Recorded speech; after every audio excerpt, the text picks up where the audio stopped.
Soy Alex Nava y estoy convencido que todos somos llamados a romperla en la vida.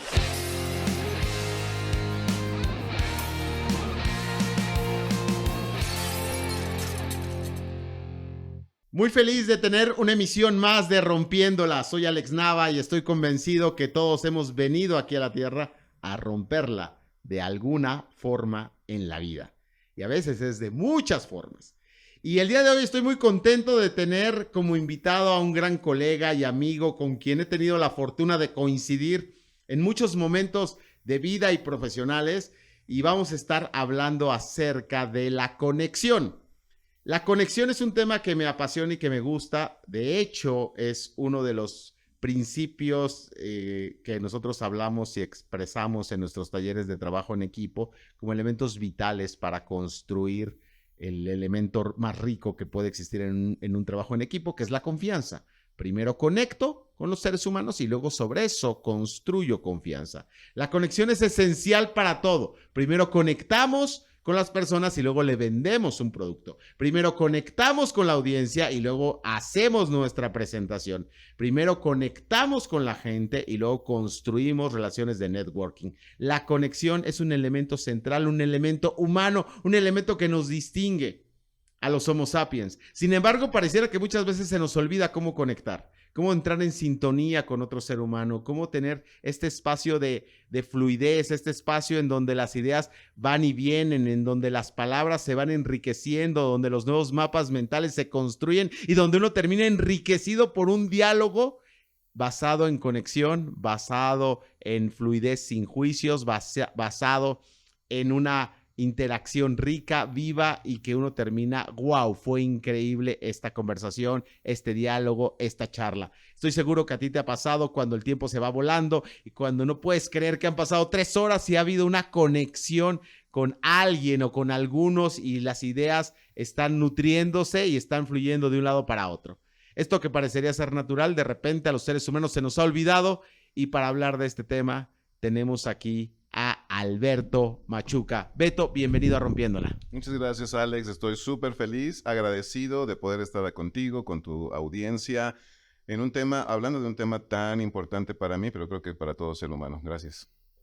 Connectology es el título de un podcast, un proyecto que arrancaste 15 años atrás. Alguien no podía hacer hace rato una resta, 2023 a menos 15. Lo arrancaste en el 2008. ¿Y qué es Connectology? ¿Y por qué surge Connectology? Connectology es un podcast que inicié con la meta de poder tener conversaciones y producir alguna clase de contenido enfocado en 3 puntos: conexión con nosotros mismos, conexión con el prójimo, con otro ser humano, y conexión con algo supremo, la divinidad, en este caso.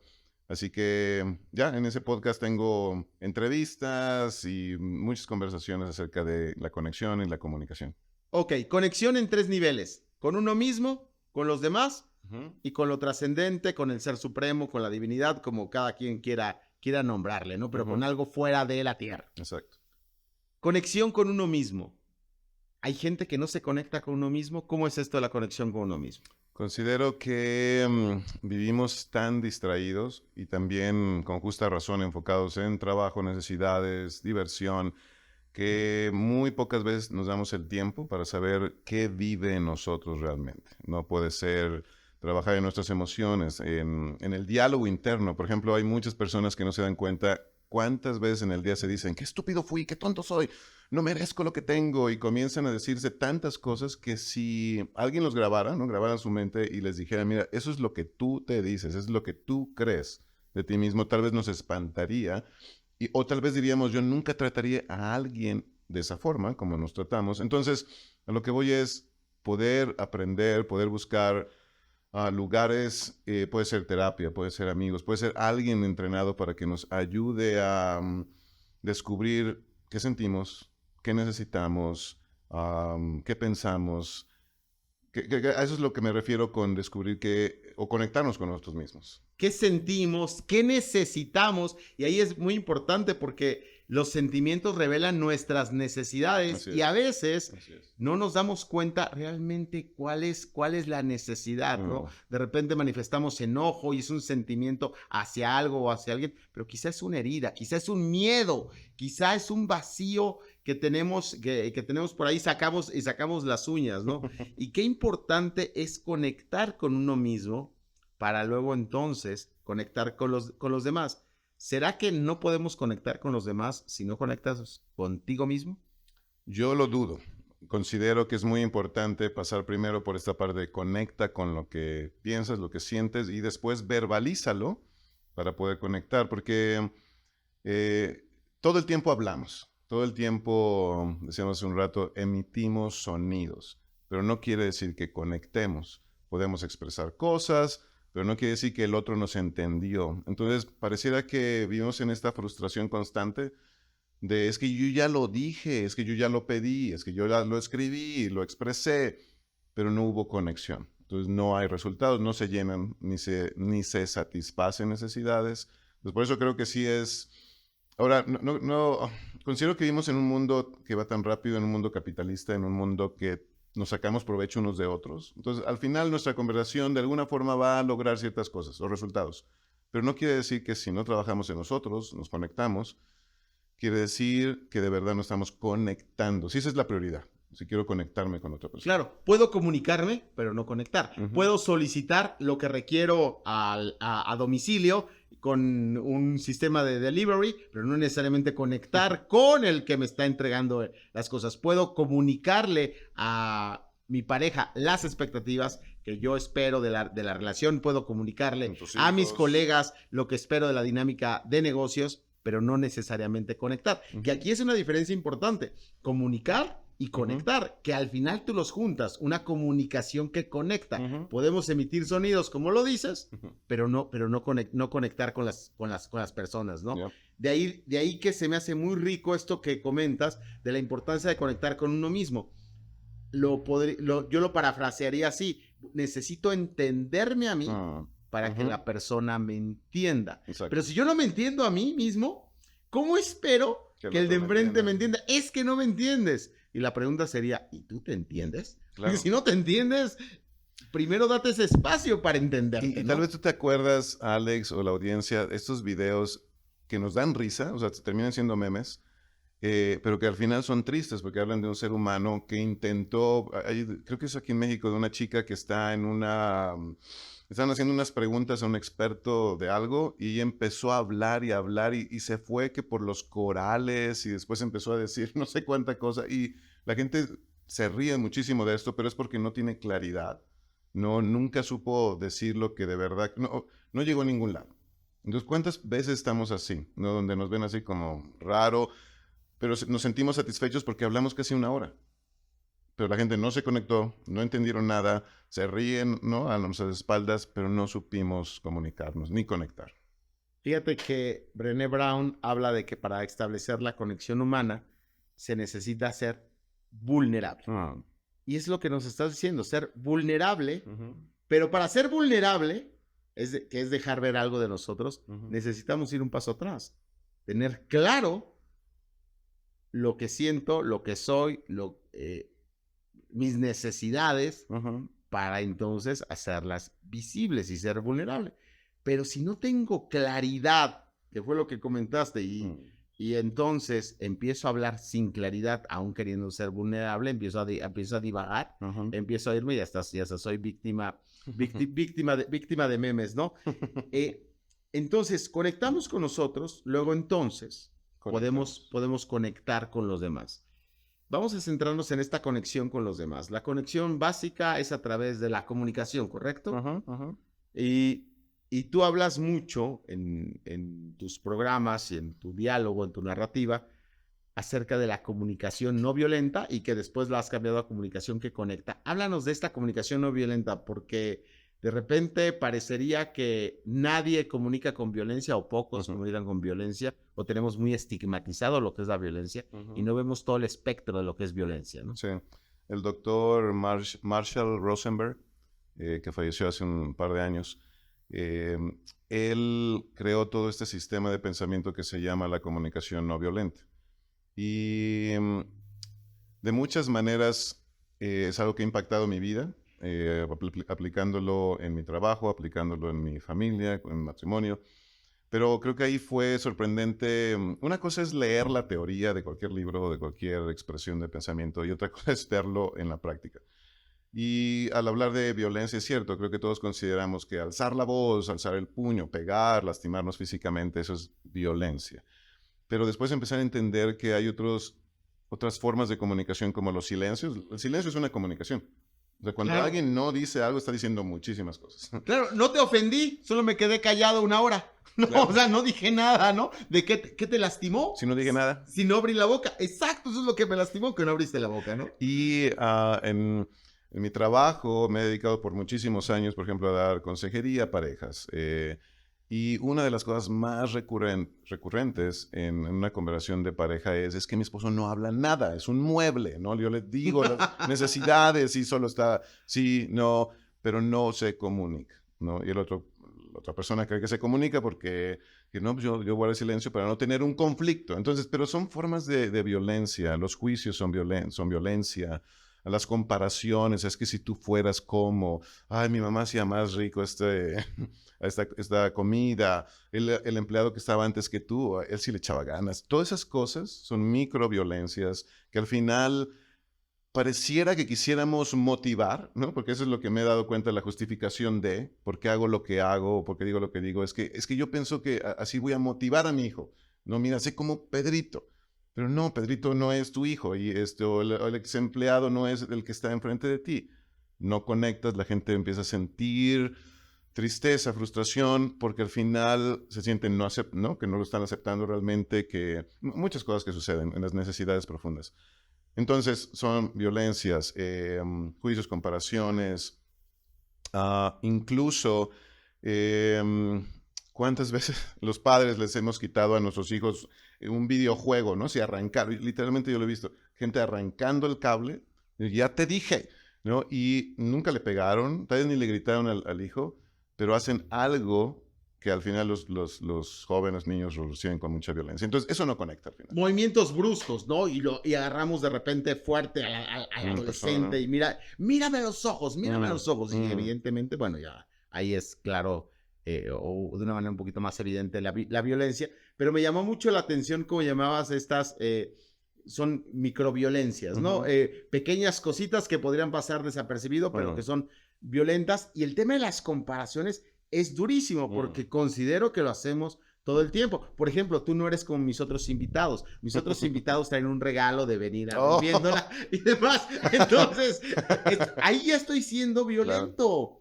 Estoy siendo violento por produce inseguridad. Claro, por compararte. O de repente, una máxima que tenemos los padres y es terrible con los hijos es, yo a tu edad, yo ya era responsable, yo ya trabajaba, no, todos éramos héroes. Y claro que está nuestra parte heroica y demás, claro, pero estamos contando nuestra propia historia con nuestro hijo que ni siquiera la vio, ¿no? Y claro, solamente lo puede ver ante nuestros propios ojos y narrativa. Y claro que le vamos a contar cosas heroicas máximas, ¿no?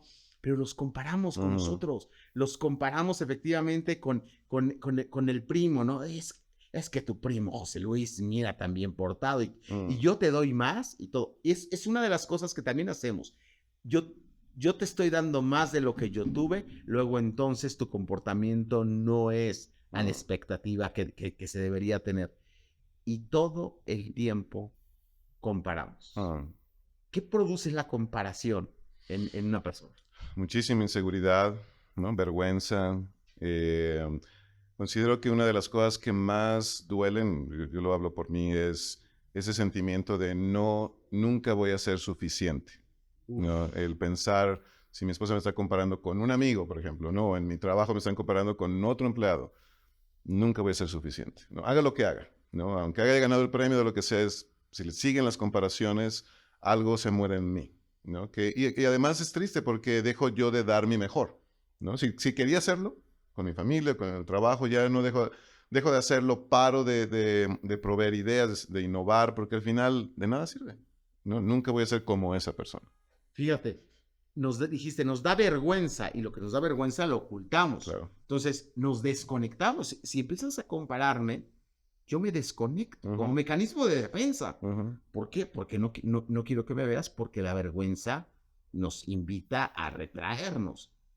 Y luego me siento insuficiente. Ajá. Y ese sentimiento de insuficiencia, considero que mucha gente lo tiene laboralmente. No soy suficiente para, en términos de relaciones de amistad, no soy suficiente como amigo, como amiga. Mm. En dinámicas familiares no soy suficiente como hijo, como pareja, como nieto, como lo que sea. No somos suficientes. ¿Y qué daño nos hace Mm. el no sentirnos suficientes? Porque para mí es no sentirse suficiente es un látigo Mm. emocional Ujú. interno que nos acusa y que lo validamos y que luego nos lo aventamos en diálogos internos nosotros, ¿no? No, y además creo que dependiendo del contexto y a veces de la generación en la que naciste, nos animamos a no ser vulnerables, nos animamos a creernos, ¿no? A tener, le llamo esas creencias limitantes. En mi línea de trabajo me acuerdo de personas decirme, como líder que me he desempeñado en algunas organizaciones, me dicen, no te muestres como eres, ¿no? No hables de lo que te sucede porque otros van a pensar que eres débil, van a pensar que no te van a perder el respeto. Entonces, de alguna forma, nos empezamos a vender y a comprar la idea de yo no puedo mostrarme. Entonces, al no mostrarme, necesito mostrar otra cara porque necesito mostrar algo. Claro, Y comienzo entonces a permitirme creerme que está bien usar caretas, ¿no? Dependiendo con quién estoy. Dejamos completamente de ser originales, ya no decimos la verdad, justificamos las mentiras, la hipocresía, y bueno, y eso que genera en un ambiente, ¿no? De negocio, de trabajo en equipo, de familia, es muy triste los resultados. No hay conexión ahí. claro, dejamos de ser genuinos Ujú. por este afán de parecer en lugar de mostrarnos como En lugar de realmente ser. somos. Exactamente, en lugar de ser, y Ujú. hasta nos compramos el cuento de lo que queremos parecer, y Ujú. fingimos sentimientos y fingimos aquí no pasó nada, todo está bien, no, yo ya le di la vuelta a ese asunto. Y eso genera tanta frustración en por ejemplo, en tu equipo de trabajo, que personas empiecen a escuchar cosas incongruentes, ¿no? Porque al final, de una u otra forma, valoramos la verdad, pero cuando empiezan a chocar los hechos con la narrativa, es cuando se genera un ambiente de trabajo, un ambiente de amistad o de familia, de mucha inseguridad.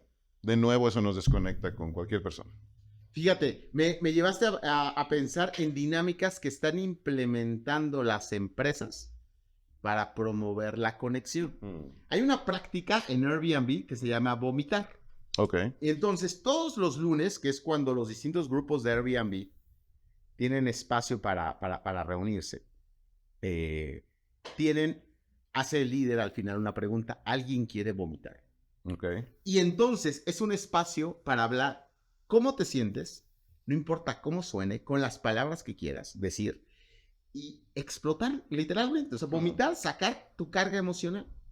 No hay juicio, no hay Mm. consejo, no hay apapacho, no hay recomendación y es 100% confidencial y es penado administrativamente en Airbnb hablar de lo que alguien vomitó en el cuarto Mm. cerrado con el equipo. Wow. Y entonces lo que sucede es que da la oportunidad a la gente de ser genuina, Ujú. de ser transparente. Y dicen, es que si no lo saca aquí, lo va a sacar del trabajo. ¿Cuántas veces hemos sentido ganas de vomitar Mm. algo emocionalmente y no tenemos espacio para vomitarlo porque nos van a juzgar? Exacto. Exacto. Hay un pequeño poema, ahorita olvidé el nombre del sabio, que decía, más allá del bien y del mal se encuentra un jardín, allí nos encontraremos. Y eso me hace tan hermoso porque al final vivimos en estos mundos del juicio, ¿no? Del bien, el mal, mi opinión es la correcta, la tuya incorrecta, y eso nos separa. Pero cuando buscamos estos espacios, ¿no? Yo le llamo espacios sagrados, donde podemos dejar afuera el juicio, ¿no? Dejar afuera las comparaciones y todas estas microviolencias, y de verdad nos damos la oportunidad de quiero escucharte, ¿no? Y también si yo quisiera poder hablar, y vamos a conectarnos. esos jardines se necesitan, ¿no? Aquí le llaman vomitar y es perfecto, ¿no? Toda organización, toda familia debería tener. Con la expresión fuerte. Aquí hay una persona más mesurada que le llama jardín sagrado. Airbnb le llama vómito. Vámonos, espacio para vomitar. Pero es lo mismo. Claro, todos necesitamos un espacio así.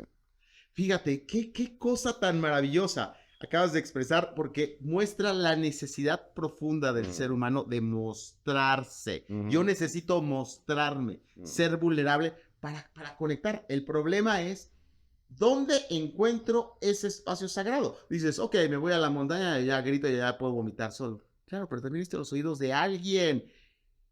¿Será que existen seres humanos que nomás no encuentran ese espacio sagrado? Yo creo que sí. O sea, yo creo que hay un montón de personas que están ansiosos de querer hablar cómo se sienten sin juicio. Y el juicio nos hace daño porque ya empezamos a calificar. No deberías sentirte así. Uy, hiciste eso. Yo quiero decirles algo. Cuando recién me casé, tengo 17 años de casado, entonces los primeros 2, yo cometía muchísimo este error garrafal. Mi esposa a veces expresaba alguna inconformidad con algo, ya sea, no sé, puede ser el trabajo, puede ser la casa. Y yo, ¿no? Este esposo amoroso y sabio le decía, es que no deberías sentirte así, porque mira lo que tenemos, ¿no? Mira cuán bendecidos somos, o tratando de ver como lo positivo, hasta que un día mi esposa me dijo, ¿y tú quién eres para decirme cómo puedo sentirme? Son mis sentimientos. Y fue ahí donde caí, ¿no? En cuenta de, es cierto, todo el tiempo, con mis buenas intenciones, estaba desconectándome de mi propia pareja por creer que yo podía decirle cómo debería sentirse. Pero eso lo cometemos constantemente con las personas, incluso pensando que es de buena intención. Claro. Fíjate, se me hace sorprendente pensar que podemos encontrar espacios donde mostrarnos. Es muy controversial de repente la filosofía de Schopenhauer, y hace rato te platicaba un poquito de él, pero recientemente leí este pequeño libro de autoconocimiento de Schopenhauer, y él ahí es muy vulnerable, al grado que lo puedes juzgar. De hecho, yo tomo el papel de juez y digo, ay, Schopenhauer, no deberías sentirte así, no deberías ser así. Y te pones agresivo por cómo piensa, por cómo es. Pero es un libro en el cual es 100% vulnerable. Hay gente que conecta, hay gente que no conecta con él, ¿no? Yo a lo mejor no conecté mucho con él, pero él decía algo así, dice, yo no odio a la gente, dice, yo la desprecio. Dice, el odio es demasiado. O sea dice, y el odio te hace daño, pero el desprecio no. Y de repente tiene expresiones como estas, que son muy transparentes, y que uno diría, no, qué mal y demás. Pero ¿quién es suficientemente valiente para decir, yo desprecio a tal persona? O sea, no quiero estar contigo. No quiero estar contigo. De repente se magnifica el tema del amor y entonces decir que uno odia. No, yo no odio a nadie y demás. Y luego en ambientes donde el amor es puesto como la virtud más sagrada, máxima. Y lo es y demás. De repente no decimos odio, y de repente mostramos desprecio hacia la gente. Pero no decimos, yo lo desprecio. O sea, qué valiente sería reconocer, yo desprecio a tal persona.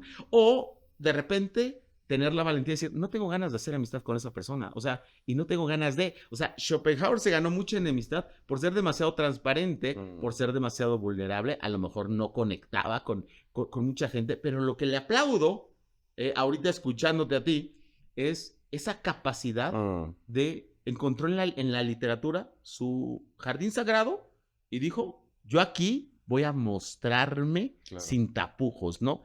¿Dónde nos mostramos sin tapujos? ¿Con quién nos mostramos sin tapujos? Y sin juicio, ¿no? Y quisiera volver a lo que me preguntabas. Hay muchas personas que no encuentran estos lugares, ¿no? Donde poder expresarse, mostrarse. Y considero que tú diste un ejemplo de Airbnb. Eso no es un accidente, ¿no? Tener el lunes de vomitar, ¿no? No es un accidente, fue creado, fue planeado. Entonces también lo mismo, esos jardines sagrados se crean, no son accidentes. Muchas personas creen que solo porque hay una reunión donde le compran pizza a sus trabajadores o una familia donde parece que no falta nada económicamente, ellos piensan, vamos a estar bien, nuestra comunicación es buena. Pero si de forma deliberada no están creando esos espacios, la gente no los va a encontrar. Y digo esto porque por ahí hay una frase que me gusta mucho que es, en el fragor de la batalla, todos caemos hasta el nivel de nuestro entrenamiento. O sea, todas las personas, aquí no importa si tenemos buenas intenciones, ni buenos deseos. Tú estás entrenado para algo, eso es lo que vas a hacer, lo que vas a repetir. Si no nos entrenamos en aprender a comunicarnos de forma que conecta, solo vamos a comunicarnos de la misma forma que hemos hecho siempre, ¿no? Detalles con juicios, con todo lo que hablamos hace un momento. Entonces, me parece clave, importante, por ejemplo, cuando yo hablo de comunicación que conecta, me refiero a 4 cosas. 1, aprende a expresar lo que sientes. No, perdón. Primero es, expresa lo que observas o escuchas, ¿no? Yo tengo un hijo de 15 años, entonces durante su adolescencia entrar a su cuarto, una cosa muy diferente es decir, ¿qué cochinero es este? ¿No? Otra vez, ¿por qué no eres responsable? Y empezamos a dar juicios. Pero ¿qué tal si lo primero que hago es decir lo que veo? Describo. Oh, cuando yo veo los tenis en la esquina del cuarto y tu mochila bajo de tu cama. Eso es lo que estoy viendo. Y después aprender a expresar lo que sentimos. Me siento un poco triste o enojado. Y después expresar lo que necesito. Necesito orden o necesito cooperación. Y después aprender a hacer una petición. Podrías en ese momento recogerlo. Levantar este cochinero porque me tiene harto. No. Y ahí desconecto todo. Entonces, a lo que voy, estas 4 cositas que mencioné, me han costado años de entrenamiento para poder hacerlo parte de mi lenguaje. En lugar de caer en los juicios, de caer en este lenguaje que me desconecta de mi hijo, porque al final creo es muy poco tiempo el que voy a tener con él mientras está creciendo. Eso fue la decisión de quiero aprender, quiero entrenarme para crear lugares donde él pueda sentirse seguro de hablar, donde yo pueda sentirme seguro de hablar y mi esposa o personas a mi alrededor. Ok, número 1, narrar hechos, realidades. Llegaste tarde el día de hoy, llevas 5 juntas o 5 reuniones en las que has invertido más de el 10%, el 15% en tu celular, son hechos. Son hechos. Luego, sentimientos. Después, este hecho, cuarta vez que llegas tarde, no me siento respetado. Ahí me gustaría decir algo claro. No es claro. Pero me parece que ahí nos falta lenguaje. Lenguaje emocional. Sí, claro, porque, por ejemplo, cuando vas a pintar tu casa, tú vas a la tienda y dices, me da un color blanco. Pero ¿qué nos dicen en la tienda? ¿Qué tipo de blanco? ¿El blanco mate, el blanco brillante, el blanco azúcar? Exacto, entonces nos sacan todo un abanico de posibilidades. Entonces, muchas veces nosotros expresamos emociones que no son emociones. Por ejemplo... la que dije ahorita, no me siento respetado, claro. No es emoción. Pero menosprecio, me siento menospreciado. Me siento triste, me siento enojado, me siento frustrado. Y ya puedes expresar entonces qué necesitas... Porque al final el no sentirme respetado es una interpretación, ¿no? Puede ser que la persona sí te respeta, tal vez te quiere muchísimo, pero no está haciendo cambios específicos acerca de su puntualidad o de... Ok, entonces, ahí esto es un buen paréntesis. Es decir, tenemos que alfabetizarnos emocionalmente para nombrar los sentimientos. Y entonces, no es decir, no me siento respetado, me siento afligido por esta conducta. Luego, entonces, ¿cuál es el tercero? Hechos, sentimientos. Necesidades. Yo necesito tu atención. Atención o que lleguemos a un acuerdo de finalmente a qué hora te parece adecuado tener la reunión y entonces luego es la petición, pero ahí está mezclada la petición, ¿no? Ya hiciste la petición. Hice las dos, o sea, hice dos en uno. Exacto. Es un combo ahí. Okay. Sí, no, entonces al final aprender a hacer peticiones, porque podemos ser muy generales, pero necesitamos hacer cosas que sean claras, específicas, en un tiempo donde la persona esté de acuerdo. Entonces para que de verdad haya un ganar-ganar. Ok. Semana pasada el proyecto se nos cayó, me hizo sentir miserable, frustrado, indignado, preocupado.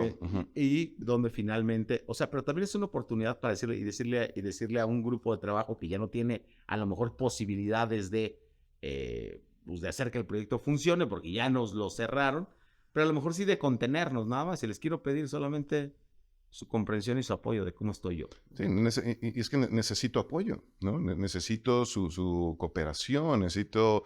y ya empiezas a expresar, ahí también hay toda una serie, lo que yo hago en los cursos o en los talleres es darles a las personas hojas donde vienen cuáles son las necesidades que tenemos los seres humanos. Es como estudiar inglés o otro idioma. Necesitas aprender los verbos y después cómo se conjugan y después cómo se unen Y de esa forma sabes que el otro va a tener la oportunidad de entenderte o de conectarse contigo, ¿no? Yo vivo, por ejemplo, en Estados Unidos y los primeros años fue tan solo pedir una hamburguesa o dónde está el baño era, ¿no?, un terror, pero cuando vas aprendiendo, ¿no?, al final eso es lo que quieres, comunicarte, pero ¿para qué?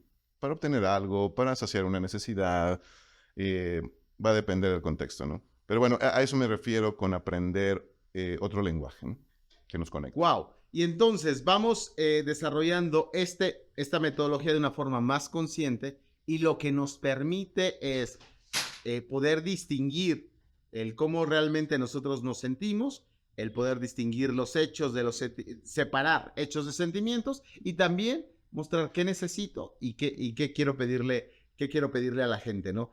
Ahora, creo que las amenazas a esta conexión son estas reacciones violentas o microviolentas o hay otras amenazas además de eso. O sea, ¿por qué no lo hacemos? ¿Porque no sabemos? Una es la ignorancia, ¿no? De que así como en muchos aspectos de la vida hay procesos, hay formas de hacer las cosas. Por ejemplo, creo que como damos por hecho que sabemos comunicarnos, o que es algo que hacemos todo el tiempo, pensamos que no necesitamos aprender. Que no necesitamos aprender a hacerlo. Entonces creo que esa es la principal amenaza, que no estamos conscientes o la ignorancia de que hay otras formas que nos puedan llevar a conectarnos de forma específica. Porque soy muy social, que tengo mucho carisma, le caigo bien a la Claro. gente, pero no necesariamente hay conexión. Claro, yo he visto tantas veces esas creencias limitantes y desafortunadas, donde alguien dice que es muy expresivo, que es muy... Extrovertido. extrovertido es la palabra, gracias. Y que por eso, porque es alguien que habla muchísimo y a veces por mucho tiempo, y que por eso cree que ya se comunicó, ¿no? Entonces, esa es otra amenaza, el que creo que estoy bien. Wow. Y fíjate, considero que, y quiero poner sobre la mesa otra amenaza, cuando hay una expectativa en un grupo de cómo te tienes que sentir, de cómo te tienes que comportar. Entonces, es tan fuerte la expectativa que cuando fallas a esa expectativa, de repente no te dan ganas de ser vulnerable. O sea, si nosotros nos movemos y somos adictos a los resultados y de repente estoy fastidiado de los resultados o adictos a la rapidez, es la cultura de la organización, y de repente no me siento, estoy fastidiado de la rapidez de la ejecución y pienso diferente, te da miedo comentarlo porque te van a expulsar, porque te van a marginar. Si eres parte de una congregación y estás ahí y entonces las expectativas morales son unas y de repente tú estás viviendo otras cosas, tanto por decisión personal, consciente, inconsciente, te cuesta trabajo, lo que sea.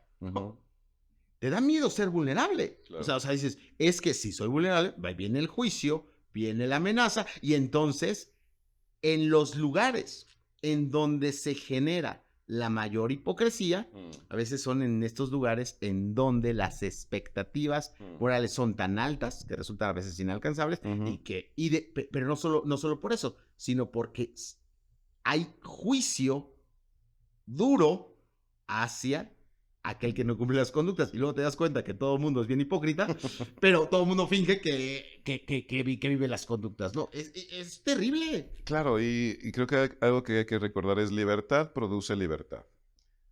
A veces como líderes quisiéramos, no, siéntense libres de expresarse, de hablar. Las puertas están abiertas. Exacto. Hablen, digan, yo estoy todo pero yo no, oídos. exacto, pero yo no soy libre. Yo no me expreso con libertad y la gente lo siente, ninguno de nosotros somos tontos. Y podemos ver esos patrones incongruentes. Y me parece que, exacto, cuando ya alguien habla, yo estuve en una reunión hace unos años donde, y lo más triste fue que también estaba mi esposa allí, trabajábamos juntos, donde exactamente se dijo, este es un momento era un tema para que las mujeres hablaran. Las mujeres van a poder hablar con toda libertad, nadie les va a interrumpir. Y era este modelo, ¿no?, que tú decías, de vomitar las cosas. Entonces mi esposa dijo algo muy específico que a un hombre le hizo enojar, ¿no? Se molestó a esta persona y le interrumpió y le dijo, no, necesitamos reunirnos para hablar de esto porque lo que acabas de decir es muy grave. No me preocupa. Entonces fue así como, oye, ¿quién lo va a callar?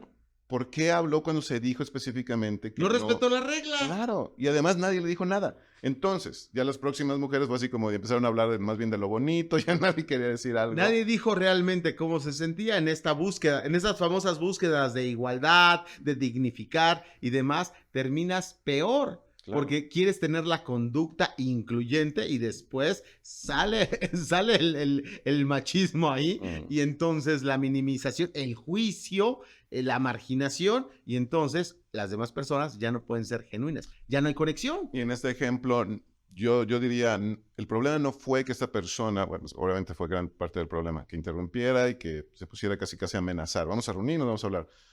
El problema es que la persona encargada no dijera nada.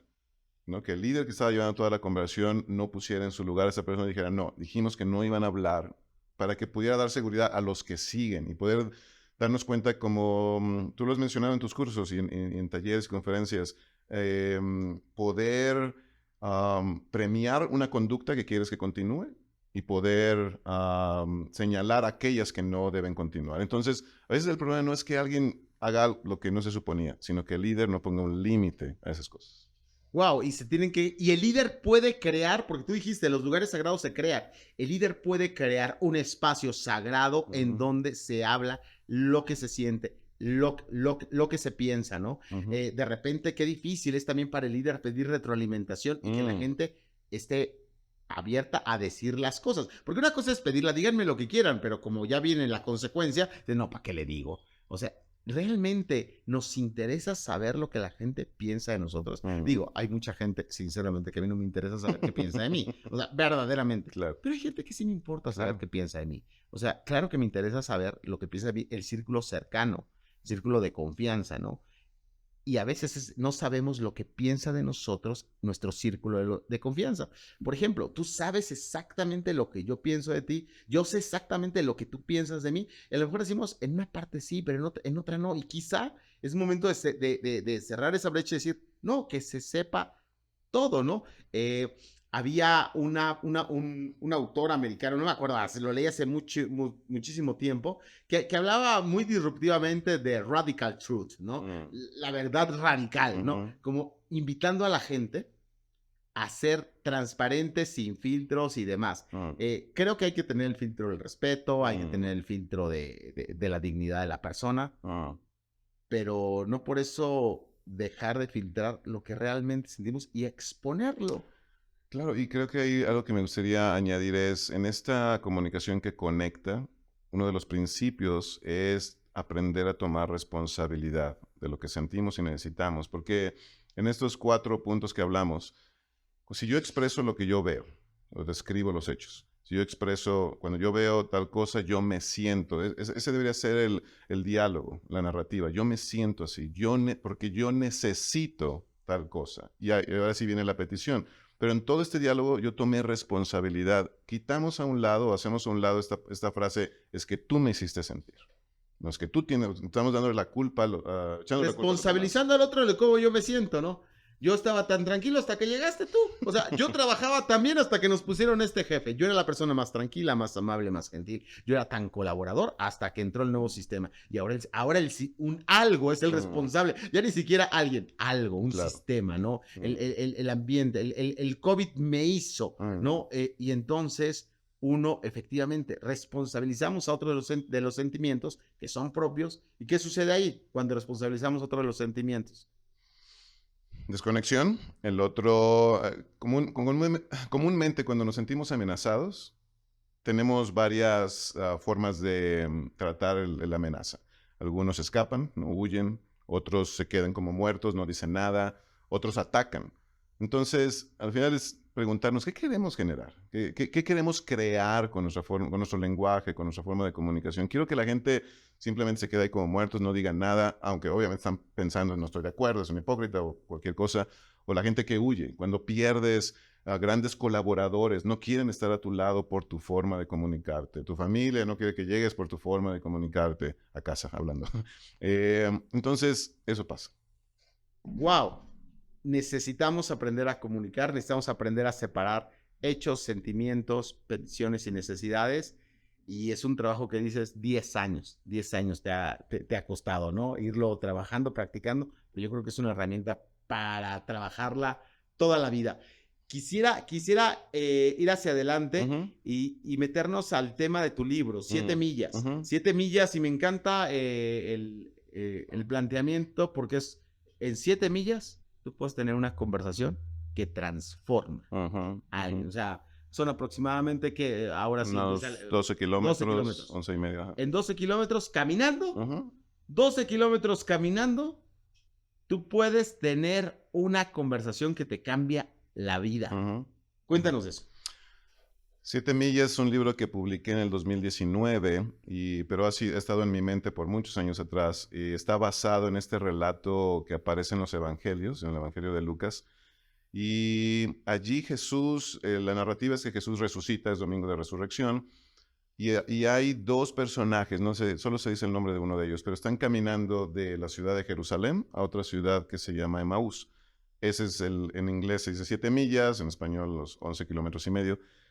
Y en esta caminata se ve que ellos están desanimados, ellos están muy tristes, decepcionados, porque fueron discípulos de este maestro Jesucristo, y simplemente su maestro, después de tener tantas expectativas, lo matan, queda en una cruz, queda en una tumba.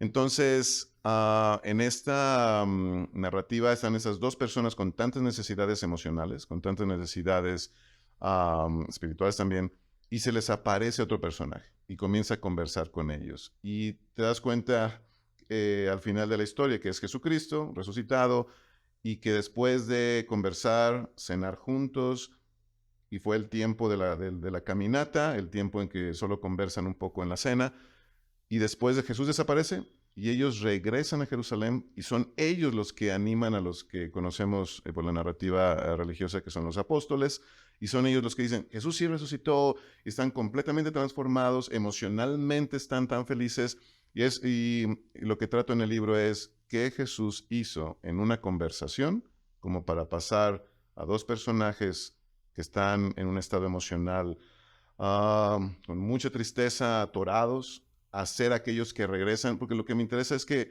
Jesús nunca les pidió, regresen a Jerusalén, hagan algo, nunca se los pide. Ellos son los que al final dicen, me siento tan entusiasmado que necesito ir a contarlo, necesito hacer algo con lo que está pasando dentro de mí.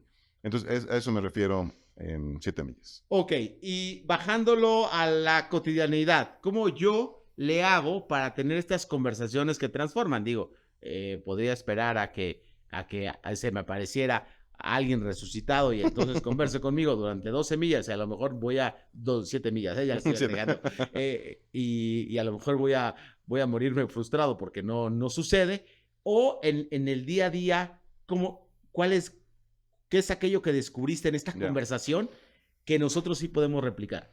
Y creo que algo que me gustaría plantear también es que aunque no seamos creyentes o no tengamos alguna religión, me parece que Jesús sigue siendo todo un ícono, ¿no?, de muchísima enseñanza y sabiduría, y que en esta historia, cuando la leemos, esos personajes nunca vieron a Jesús como Jesús resucitado, simplemente era otro Un personaje. personaje, era O un sea, un personaje que ser apareció humano que ahí. caminó ahí.